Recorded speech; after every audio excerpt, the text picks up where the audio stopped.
My name is Clara, and I am 21 years old. I love old things because they tell stories. That is why I loved working for my boss at the antique shop. Mr. Henderson seemed like a kind, wise man. I trusted him, but I was wrong. Very wrong. One broken vase revealed his evil secret, and suddenly, I realized my life was caught in a dangerous trap. This is the story of how my passion for truth saved me from a powerful man's lie. I started working at Mr. Henderson's antique shop because I was desperate. My father had a terrible accident, and the hospital bills were very high. I needed money fast to save him. In the beginning, Mr. Henderson was wonderful. He was 67 years old, but he was very active and wise. He treated me like a daughter. He taught me so much about old things. He showed me how to fix broken wood and how to find hidden marks on silver. I thought he was the kindest man in the world. I whispered to myself, I am finally safe. He often bought me delicious food and took me shopping for professional tools. I trusted him completely. I never saw the hidden danger behind his smile. Then, the nightmare started on a quiet Tuesday. Mr. Henderson pointed to a high shelf. Clara, please move the red vase to the display. It is very rare. It is worth $100,000, he said with a calm voice. I took a deep breath. I walked slowly to the shelf. I moved my hands very carefully, but the moment I touched the vase, I heard a sharp snap. Suddenly, the wooden shelf gave way. I felt a rush of cold air as the shelf broke. The vase fell. It hit the floor with a loud, heartbreaking sound. Crash! I stood there, frozen. I could not move. I could not breathe. I felt like the world was ending around me. My heart was beating like a hammer against my chest. I looked down at the floor. The beautiful red porcelain was now just 1,000 tiny pieces. I slowly sank to my knees. I knelt among the sharp fragments on the floor. My hands were shaking uncontrollably. Tears began to run down my face. I knew my father was sick, and we had no money. Now, I owed Mr. Henderson a fortune I could never pay. I felt so small and helpless in that big, quiet shop. I was trapped. I looked at Mr. Henderson. I expected him to be angry. I expected him to call the police. But he didn't. Instead, he reached out and touched my arm gently. Clara, don't cry, he said with a soft voice. I know your family is poor. I know your father is very sick. I will help you. I felt a huge wave of relief. My heart stopped racing. I thought he was a hero. I whispered to myself, Thank you, God. He is a good man. During the next few weeks, he gave me more work to do at the shop. He told me I could earn extra money to pay for the hospital bills. I felt so thankful. He started to praise me every day. He used sweet words and gave me many compliments. You are the most beautiful and talented girl I know, he often said. He was a master of words. I felt special. I thought he was charming and attractive. I started to have feelings for him. He started to touch my hand more often while he was teaching me about antiques. Sometimes he stood very close behind me. I felt his warmth. At first, I was a little confused. But then I thought, he is just being friendly. He is my teacher. I felt like I was in a beautiful dream. I didn't realize I was running out of time to see the truth. But one late evening, everything changed. We went to a very fancy restaurant for dinner. After we finished eating, he suddenly grabbed my hand across the table. His grip was strong. Clara, be my girlfriend, he said. Stay with me. I sat there in total silence. I did not know what to say. I felt very hesitant. My mind was spinning. I took a deep breath, trying to find my voice. Then he leaned closer. His voice was low and serious. I am very good to you, Clara.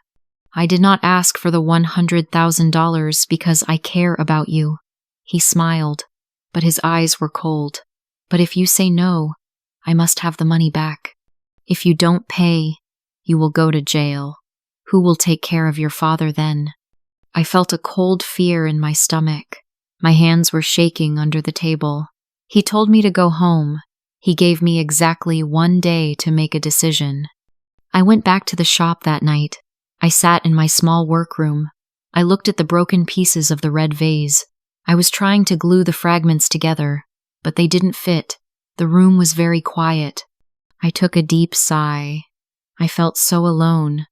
The next morning, I made a decision. I said yes. I did it for my father. I did it because I was afraid of the prison, but part of me also liked his attention. I felt like a bird in a golden cage. I knew my life was changing, but I didn't know how dark the secret was. A few weeks passed since the accident. I felt a bit calmer now. I spent many hours in my small workroom. I wanted to fix the broken pieces of the red vase. I wanted to show Mr. Henderson that I was a hard worker and a good partner. But as I cleaned the fragments, I noticed something strange. I looked closely at the clay inside the porcelain. It was very smooth and white. My hands started to shake a little. I remembered our lesson from last week.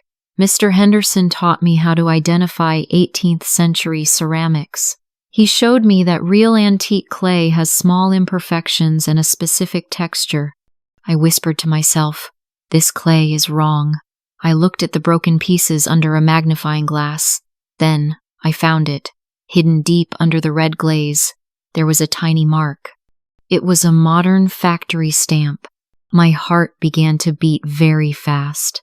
This was not a rare antique. This was a replica. It was a fake. Mr. Henderson was out of the shop for a big auction. I felt a sudden courage. I needed to know the truth. I began to search the shop quietly. I found a small wooden desk in the back corner. One drawer was locked. I used a small restoration tool to open it. My breathing was heavy. Inside, I found a yellow folder. My eyes widened. There was an invoice from a local pottery factory. It said, 1 replica red vase, price $100. I also found a photo of the real vase. It was in a museum in London. I sat down on the floor. The room was completely silent. I took a deep sigh. I felt a cold anger in my chest. Mr. Henderson thought I was just an uneducated student. He did not know I had deep knowledge. He knew I was poor, and he used a $100 toy to steal my freedom. I realized his kind face was just a mask. I was not his girlfriend. I was a victim of a very big lie. I knew I had to be smart. I had to plan my move. The next evening, I arrived at Mr. Henderson's big villa. My heart was pounding against my ribs. I felt a cold sweat on my forehead. I whispered to myself, "You can do this, Clara. Stay strong." I was hiding a big secret. I knew his expensive vase was a fake, but I acted like a perfect, scared student. I thought about the other interns who worked at the shop before me. They always left after only 1 or 2 months. Now, I understood why. Henderson was a predator, but this time, I was ready. I had 2 recording devices, my phone and a tiny digital recorder, hidden in my pocket. I turned them both on before I entered. I also set my phone to automatically upload the audio to the cloud. My best friend was watching the data live. I knew I had to protect myself. When I saw Henderson, I forced a sweet smile. "I have made my decision," I said with a soft voice. I acted like a young girl in love. I walked closer to him and looked into his eyes. Then I shared the secret he wanted to hear. "Mr. Henderson, I am a virgin. This is my first time with a man." I stood still for a moment, waiting. He let out a long breath. A slow, greedy smile grew on his face. He looked like a man who had just found a diamond in the trash. I felt a wave of nausea, but I didn't show it. I took a deep sigh to stay calm. "I am so thankful to you," I continued. I touched his arm gently. I was so scared about the $100,000. Thank you for being so kind and patient with me. I want to give you everything tonight. Henderson laughed. It was a loud, confident sound. He thought he had total control over me. Then, I acted a little bit jealous. I made my voice sound like I was pouting. But tell me, were you this kind to the other girls too? Did you love them like you love me? I asked.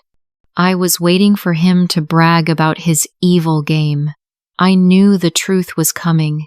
I just had to wait for him to speak. Henderson laughed and pulled me closer. No, Clara, you are different. I never treated the others this well. They were just temporary, but you are special. I felt a wave of deep disgust in my stomach. I knew he was lying. He probably said the same thing to every girl he trapped.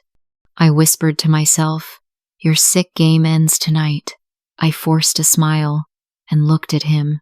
"Go take a shower first, dear. I want to wait for you here." When the bathroom door closed, my hands were shaking. I moved very fast. I grabbed a piece of paper and a pen. I wrote a short note. "This is our special night. I want to give you a much bigger surprise. I am waiting for you at the antique shop. Come now." I left the note on the pillow and ran out into the cold night air. The shop was dark and quiet. I stood in the middle of the room, surrounded by old things that held so many secrets. When Henderson walked in a few minutes later, he was wearing a silk robe. He looked happy and confident. "Clara, where is my surprise?" he asked. I stood by the broken pieces of the red vase. "This vase is a fake, Mr. Henderson," I said.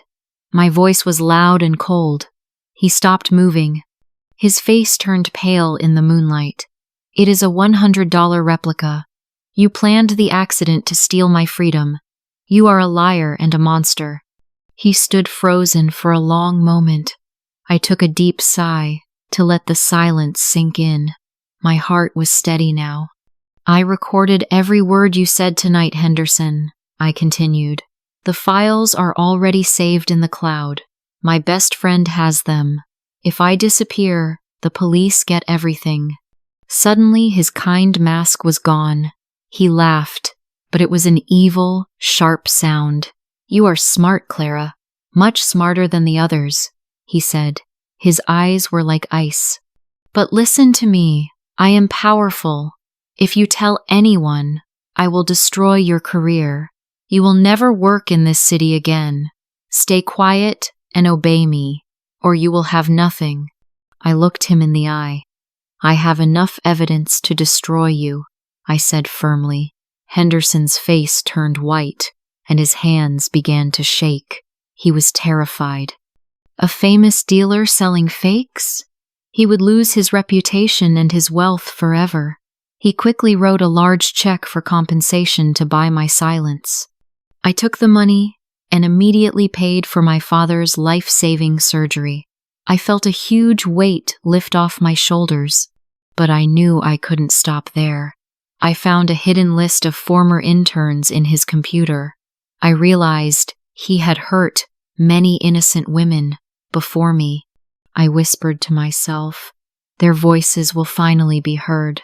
I contacted them, and together we sent all the recordings to the Antique Association anonymously. His career was over, and his shop was closed. I felt a great sense of peace. Justice was finally served for all of us.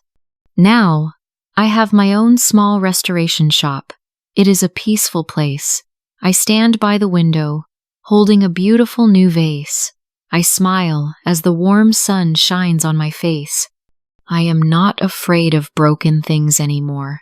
I know how to fix them, and I have finally fixed my own life. Real love never comes with threats or debt. Your value is not about how much money you owe. It is about your honesty and your knowledge. Scammers often use kindness to hide their evil hearts. But remember this, the truth will always find the light. Stay strong and believe in your own power. Let's look at the important lessons from Clara's journey. First, always watch for red flags. Be very careful with people who are too kind or offer help with secret, personal conditions. If something feels wrong in your heart, it usually is. Trust your gut feeling. Second, understand the power of expertise. Clara was not just a victim, she was a student who studied hard. Her deep knowledge of antiques was her greatest weapon. It allowed her to see through the lies of a powerful man. Never stop learning, because your skills can save your life one day. Finally, you must protect yourself. In our modern world, always have a backup plan. Just like Clara used her phone to record and sync data to the cloud, you should use every tool to keep yourself safe. Do not face danger alone. Share your situation with a trusted friend or professional. By being smart and prepared, you can set boundaries and protect your freedom.